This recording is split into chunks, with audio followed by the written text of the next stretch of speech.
Hello, welcome to our next video in our polar coordinates series. In this video, we're going to look at a family of curves called the Limaçon, of which a special case of the Limaçon is a cardioid. We're first going to delve into what a cardioid is, and then we're going to generalize that to the Limaçon. So, a cardioid. A cardioid is an equation or a curve which has polar equation r equals a into 1 plus cos theta, or a into 1 plus sine theta. All sine replacing with cos does is just rotates the whole curve by 90 degrees. So we don't need to worry too much about that. Just pay attention as to which it is and make sure you sketch it appropriately. And it's called a cardioid because it's got a tiny little bump at one of the points, which kind of looks a little bit like a heart shape. It's not massively convincing because the bottom it's a bit rounded, but that's where it gets its name from. So what does this look like? Well, that is the answers. Yeah, I'll just jump to that. This is what a cardioid looks like. So this one here has equation r equals 1 plus sine theta. So when theta is 0, we are here. So that's going to be the point 1 on our x-axis. And then as we increase theta, r is going to increase until we get to our maximum, which occurs when sine theta equals 1 at theta is pi on 2. And that's going to be the point 2 up there on my y-axis. Then as I increase theta further, it's going to start to decrease again until we get back to here, which is going to be now minus 1, because r is positive 1 when theta is pi, so therefore it's minus 1 on the axis. And then keep increasing theta past that, and we'll finally get to theta is 3 pi on 2 when r would be 0. At which point, as you increase theta further, well, r then goes positive again.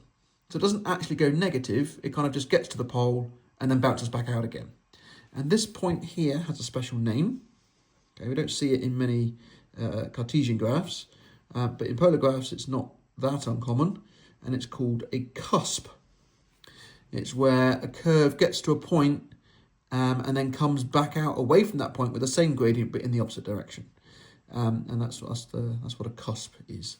You don't need to know that for this course, but it's an interesting piece of trivia for you.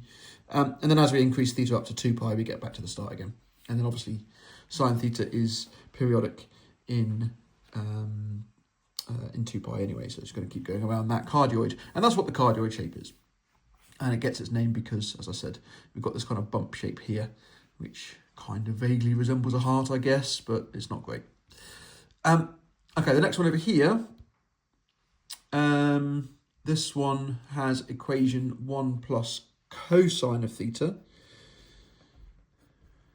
So it's at its maximum when theta is 0, because that's when cos theta is at its maximum. And then as we increase theta, it decreases all the way down until we get to 0 at when theta is pi.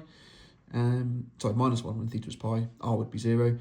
And then theta increases and comes back out again. But we could have ones that look like this. So it's kind of the mirror image of this one. And what this one would look like is r is equal to 1 minus the cosine of theta. And this one would be r equals 1 minus the sine of theta. So it kind of flips that one upside down. And then this one upside down flipped is that. So yeah, those are the 4 cardioids we can come across. Those are the general shapes at least. We could have a multiple of a out the front, as I had on the previous page, but that's just going to be a scale factor, and it's just going to make everything bigger, and these are going to scale up appropriately to a, minus a, and 2a. But past that, there's nothing different in terms of a sketch. Okay, so that's a cardioid. That is a type of Limaçon, but it's a very special case that it gets its own name, cardioid. So let's generalize that a little bit. A Limaçon is a shape with a polar equation that looks like this. So it's a number plus another number times a sine theta, or we could have the cosine theta in there. And it just so happens that if a equals b, then we get the 1 plus sine theta out as a factor, and we recover the cardioid.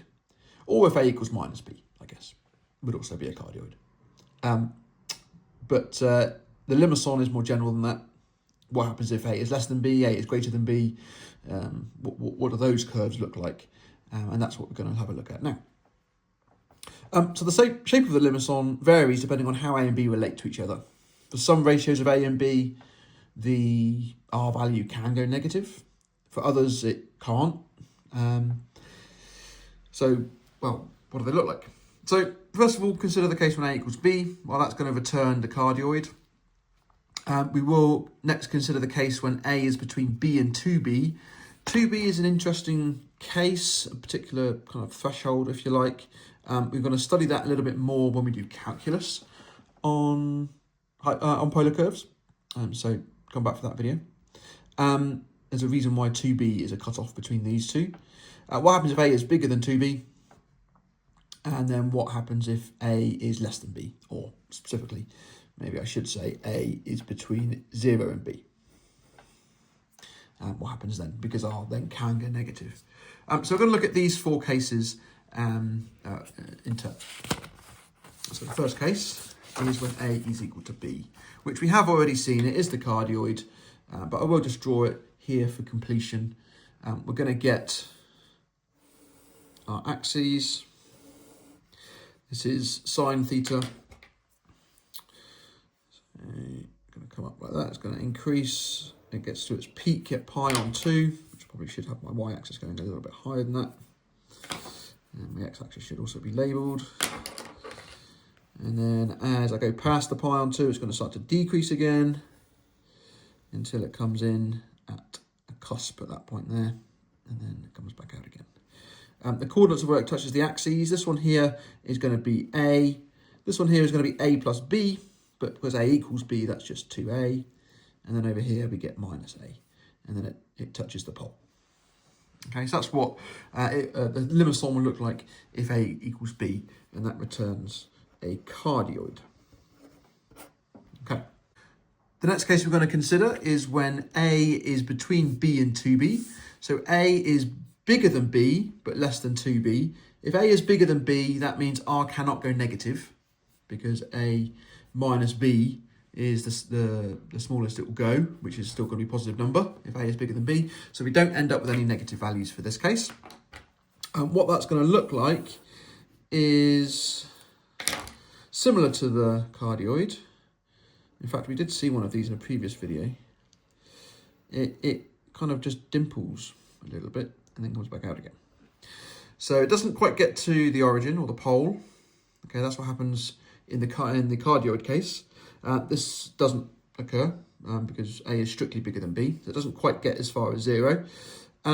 This point here is going to be A, and that's going to be minus A. That up there is going to be A plus B, and that up there is going to be, R is going to be A minus B at that point. But as an intercept on the axis, that's going to be B minus A, because that will be a negative point on the axis. But R at that point is A minus B. So let's make a little note of that maybe. R equals A minus B implies Y equals B minus A, because A minus B is positive. And this is when theta is 3 pi on 2. Okay.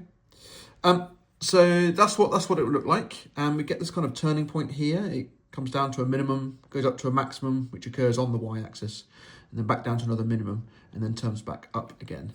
And because of that little bump that we have in there, then this is referred to as a dimpled Limaçon. And that occurs up to the case when A is equal to 2B. It doesn't occur when A equals 2B, but anything strictly less than 2B will get that dimple. And we'll prove that it's 2B is the cutoff point when we do calculus on polar coordinates a bit later on in the course. The next case was if A is bigger than 2B. So that's the extension of the previous one. We just keep going, keep increasing A past that cutoff point, and we end up with a Limaçon that looks kind of like this. It's not a great graph. At that point, there's going to be A again. That's going to be A plus B. There's going to be minus A, and again, that's going to be B minus A. And there's no dimple anymore. This is called a convex Limaçon. And And that is still convex if it does equal 2b. It's just very flat. It's a bit flatter for longer, because the 2 minimum and the maximum have kind of converged together and just left 1 minimum. So when A equals 2b, that minimum is quite a flat one. But as A gets even bigger, this will start to round off. And as A gets really, really big, this shape will tend towards the shape of a circle, but it will never properly get to a circle. And then the final case, which I've purposely left out until now, is if A is strictly less than B, but we're keeping A positive, then that means that R can go negative, because now B is bigger than A, so R will have negative values. So we end up with this kind of loopy bit that we have when R goes negative. It's not going to occur until down in this quadrant down here.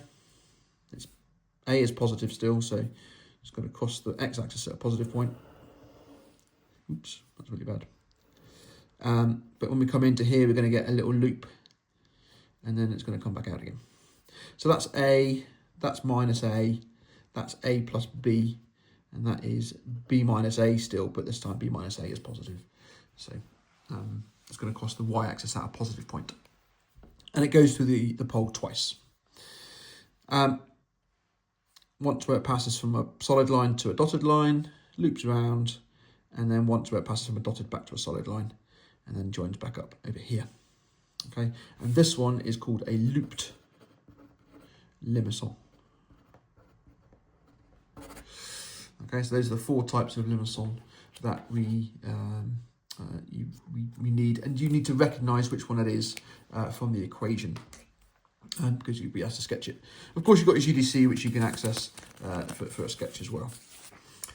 So here we have some Limaçon. These two, if you were to sketch these, then you would have to put those as dashed lines on the loops, which your calculator won't do. So just bear that in mind when you are asked to draw a sketch of a looped Limaçon. This one had an R value of 0.5, and I've noticed this one, the B value is 1, so I've just set B to be 1, because it's the ratio between A and B that matters, not the actual values of A and B. So I've set B to be 1, then A is a half of B, it looks like that.